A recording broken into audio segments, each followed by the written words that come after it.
Gestern war ich auf'm Waschmarkt und bin erst früh am Morgen heim. Und wie ich endlich in mein Bett war,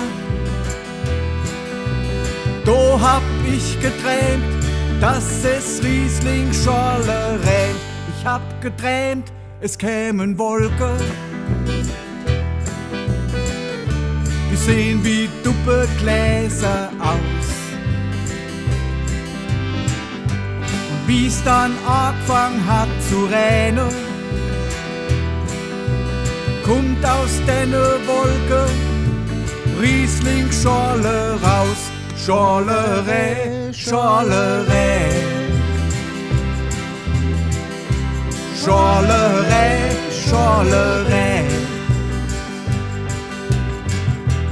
Schorlerei, Schorlerei.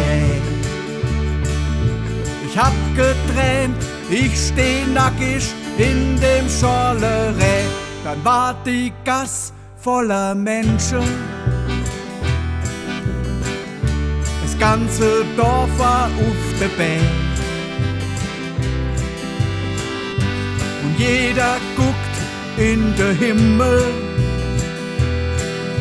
und sperrt den Schnabel auf, weil's Riesling-Schorle rennt. Schorlerei, Schorlerei,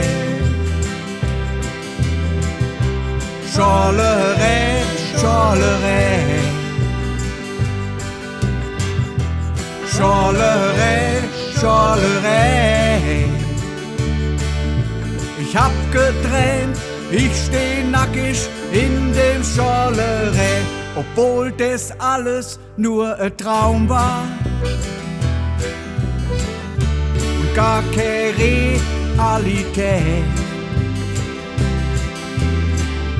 Steht jetzt mein Duppeglas im Garten,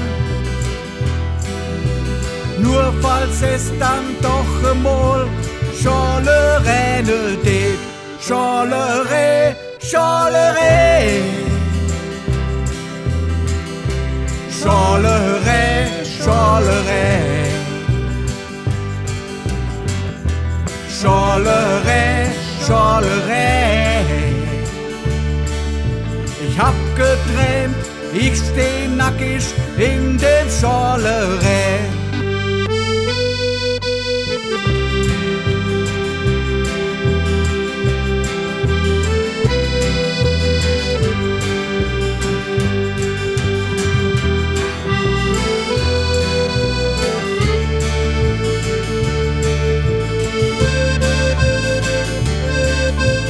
Ich hab geträumt, ich steh nackig, pullaschnackig in